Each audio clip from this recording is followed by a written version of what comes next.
Hello, ladies and gentlemen, it's realBluTV here once again with another recap of the CMG $8,000 main events qualifiers.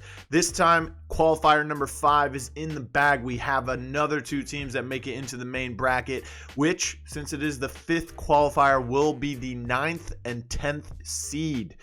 So once you get to the Grand Finals, you know you qualified, but then you're fighting for not only $250, but for that seeding as well. And if you plan it out correctly, you could find yourself fairly easy bracket, but still, again, you know, second round, you most likely, second or third round in that winner's bracket, you still have to face either Tier 1 or Era Eternity, and neither of those teams look very, very weak at the moment. So it's tough no matter what, but let's take a look at this bracket. We did have a good amount of teams enrolled, 49, not too shabby for a weekday, especially during the holidays times. You know, Christmas is over for those that celebrate, but New Year's is still upon us, and it's coming in pretty fast as well, as it's already the 29th. Let's take a look at the round 3, though. We had a couple teams that we were unfamiliar with. Team Caffeine, they ended up losing in round 3 to Brave Chimpanzee, which is one of those teams we have seen before, and we'll talk about them in a second. We also saw We Sleeping lose, and We Sleeping is one of those teams we were looking out for. They've got Donnie G, Lurksy, Calm, and Perp. Same lineup they've been using. They were able to beat LDP team and Hot Dabs this time around, but they ended up losing to Semi Surfers in this qualifier, I believe. They ended up losing to Semi Surfers. Semi Surfers did lose to Brave Chimpanzee in the quarterfinals, but we'll get to the quarters here in a second. But We Sleeping, again, falling short. I don't know if they need a roster change, because that's pretty much what everyone thinks needs to happen with every single team. Every single time you don't win a qualifier, they say, oh, we need to change the roster. Maybe they just need to VOD review. Maybe they just need to work on some maps. The map set for round 3 was an interesting one. We had Factory for game 1 and Icarus for game number 2. Third map would have been Skyfell if it did go there, but it did not, as it was a 2-0 in favor of Semi Surfers. So We Sleeping must have been caught sleeping, because they need to find out what the problem is and address it pretty quickly, since there are only 3 remaining qualifiers. We also saw in the next matchup Pickup Squadron lose to Fnjw. Pickup Squadron, not too huge in the department of do we know them. I mean, Take Too Long, Hire, Bretts, and Billiams. I believe Billiams and Hire may have been players that I've seen or, you know, just caught a glimpse of in the past, but nothing too impressive. So, of course, Fnjw was able to take the win over them. And we'll talk about Fnjw here in a short bit. But the next matchup, Rogue Exclusive versus Done Out Here. This is one of those matches I had my eyes on, because, again, Rogue Exclusive was a team that went under a different name in the past couple qualifiers. They were able to beat a really good team in qualifier number 4. This time around, they ended up losing to Done Out Here. It only went 2 games. Again, Factory and then Icarus. But they also made a roster change. Instead of using David, I think I pronounced it last time, they used a guy named Z Cavan, or Cavan, whatever you want to say. He didn't really impress me much. Control Kings, Brain, Sound Game still on that roster for them, and they were still making the plays that they have been in the past couple qualifiers, but again, falling short, making a lot of rookie mistakes. They've got a lot of things to clean up. They do make it pretty far into these brackets, so if they are able to clean those things up, I think that they could make it pretty deep into this bracket themselves. But they got to do it fast. Only 3 left. Done Out Here, though, they had a guy named Axe Cheats. I've seen him in game myself while I was playing ranked a couple times. He's a pretty decent ranked player. I don't really know the rest of his team, whether Player GK, Precision, and Squashy, so I'd have to watch and see more of their gameplay to figure out a good analysis of the rest of those players. Then we have Karma Strikes Back versus Eric Gonna Getcha. Eric Gonna Getcha, aka Eggy, one of those teams we've seen plenty of times. That would be Emit Pain, Sir James Parker, and Feel, which I know as a different name, that would be Shu, as he is another one of those Paladins players. He actually won a world championship in Paladins with Emit Payne and Sir James Parker before. So the chemistry between those three is there. Can they figure out how to play this game at a high level like they did Paladins? That is the question that still remains hovering over these. And they also have another player on their team that has been playing with them for a little bit now, I think in the past 3 or 4 qualifiers. His name is Delana. Did change his in-game name to Anteater, so don't worry if you think that's a different player. It's not. It's the same person. They played pretty well, especially against 4 people that have been grinding the game in Karma Strikes Back. That would be Hasty, Spiffy, Clumsy, and Biggie. All 4 decent players. I mean, Clumsy's been really stepping up lately, kind of doing a lot better with the rogues that he is now comfortable with in these tournaments. Biggie, haven't seen too much of him lately, but we have seen him in the past. And Hasty, of course, always making it to either round 3 or quarters and then getting thrown out of the tournament, of course. So look to see if he can make a comeback there. Next, we have Forsaken 8K Take 2. So judging by the name, I think we're going to see Goxley on this roster. And of course we did. They went up against Shookem and they ended up losing. So they've got Shook and Beat. This time for the Forsaken squad, headed over by Goxley, they had Jayburn, Dragonox, and Creed. Now, Dragonox, one of those crazy insane players that we've seen in the past, just can't find a solid roster to stay or win with. I haven't seen too much of Creed. I think we've only seen him play about once or twice. He has been in 4 CMGs that have garnered trophies from, but still we haven't actually watched him enough. Jayburn, we've seen a little bit of, but Goxley and Dragonox, the 2 leaders for this team, really need to step up. They ended up losing to a EU team in Shookem with Mystery, Vesta, Shunke, and Trippy. And we've seen a little bit of Trippy. We've seen a little bit of Mystery. Vesta, Shunke, those 2 players, we've seen a lot of them, especially Shunke, in the Roco Showdown EU Phase 1. And he played really, really well during that. I think he ended up getting 3rd, maybe 4th place. I believe it was 4th place. He was pretty much on the team that ran Anvil on offense and defense every single game, no matter what map.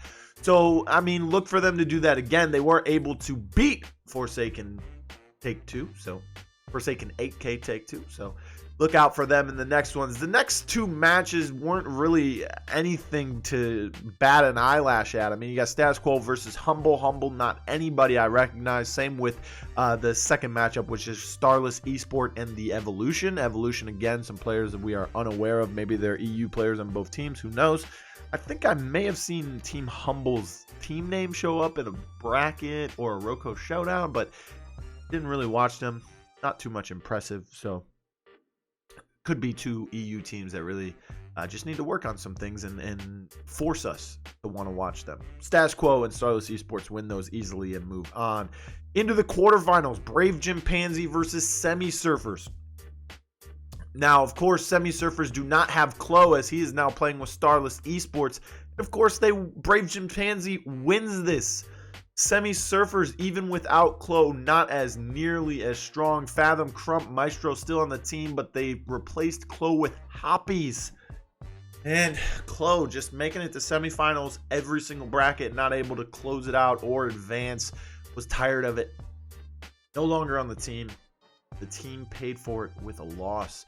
Heroic, Colt, Trashy, and Vapor, 4 players we keep seeing over and over again. Colt getting a little more solid as the days go on. Trashy, same as him. Vapor still a solid rock for the team. And this time Heroic, not playing the Saint or support at all. This time he's playing the Fixer. Playing it pretty well, as he was able to get some good head shots. Not too impressive, but not too eye-opening. But hey, got the job done in order to advance to the semi-finals. Next matchup, we had Fnjw versus Done Out here. Fnjw takes the victory. And, you know, skill 40, Note Just. I've only seen Note, and I've only seen him in a couple tournaments and in ranked myself. He's a decent player, but can he play with 3 people that we've never seen before? Who knows? Well, I'll tell you who knows. We know, because they made it to Grand Finals. But The last two matches of the quarterfinals, Eric Gonna Getcha, that's Eggy versus Shookem. This was an interesting matchup that I actually watched. Eric Gonna Getcha, they did win the set, but it was all for naught because they had to go 2 games and they were long, excruciating games. Maps were Vice and then Factory. And of course, the EU team, Shunke, was leading them to the old EU strategy that we've seen time after time up until this point, which is, we fake one way, then fake that we're going the other way, and fake it back to this side, and just, play for picks, play for intel, play for time, go real slow, take it one step at a time, just run back and forth. And they were doing that a lot on Factory, and it was kind of throwing off Eggy at first, or Eric Gonna Getcha, but they were able to pick up the slack and get the kills when they needed it in those later rounds.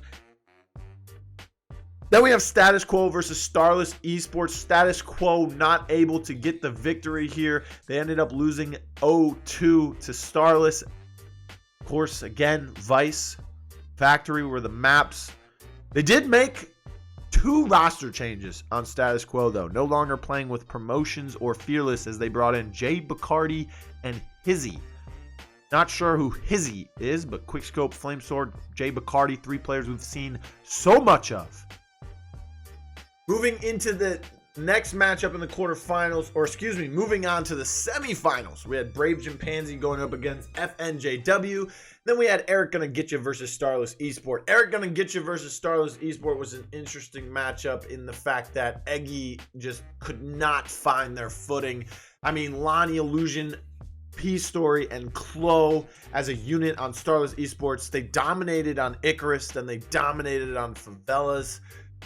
They did lose a couple rounds to Eggy, so there was some hope for Eggy, but they were down so much at the point where these rounds were just gimmies or just giveaways at that point. Sir James Parker still playing the fixer for the team, and Field and Anteater, they were getting, or Delana, whatever you want to call them, they were getting picked very early on Favelas. They couldn't hold long on Icarus as well, so it was difficult. They didn't bring any they had a Vi on Icarus on defense, but it was already, I think it was 5-1 or 6-0 at that point, so only 1 Molotov. Scorch came out for the side of Starless. They were able to take the site pretty easily. Just a bad day for Eggy once they reach those semifinals, but we look forward to seeing them in the next qualifier, and we think that they'll have a great chance of qualifying at that time. Brave Chimpanzee versus Fnjw. Fnjw gets the win there.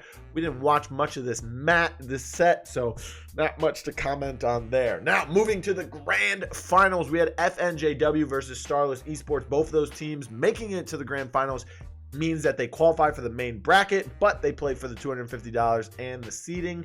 Seeding's important because if you get that 9th seed, which means you win qualifier number 5 and you win your first matchup in the main bracket, you face probably tier 1 in the second round. So do you want to do that? I don't know. I mean, if you're the 10th seed, then of course you could end up facing Era Eternity in the second round. So either way, it's a stab. Whichever one you think you have a better matchup against, it could help you out there. We do have Brave Chimpanzee showing some promise, even without Goxley on the team. But Fnjw do prove to be better. Eric Gonna Getcha again couldn't do much or anything at all against Starless Esports. So in the Grand Finals, we saw them playing. It was a very great matchup. Second game was 7-0 on Skyfell. Fnjw just had no clue what to do on attack.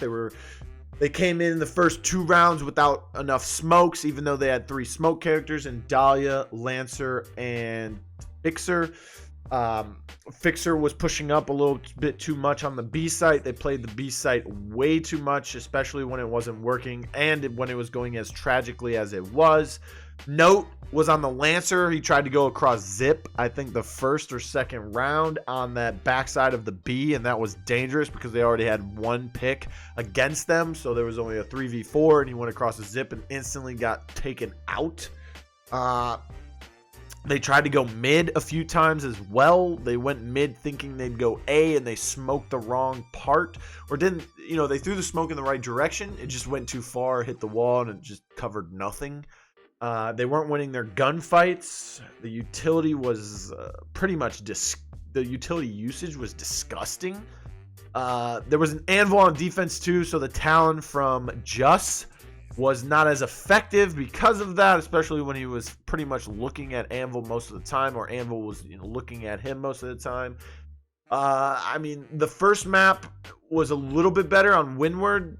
I think they were up 4-0 at one point against Starless, but Starless, again, even during the game, they were saying, we don't play this map well, but here's what we need to change right now. So they made some mid-game adjustments that ended up working out in their favor. Cloh was going absolutely insane on the Dahlia. There was a point where he rezzed Fixer twice within 30 seconds and then down the entire team while his Anvil was shield diffusing. So, I mean, great play overall from Starless Esports. They look much, much better with Cloh in that lineup. We'll see if they continue to use him. But hey, they got to in the main bracket, right?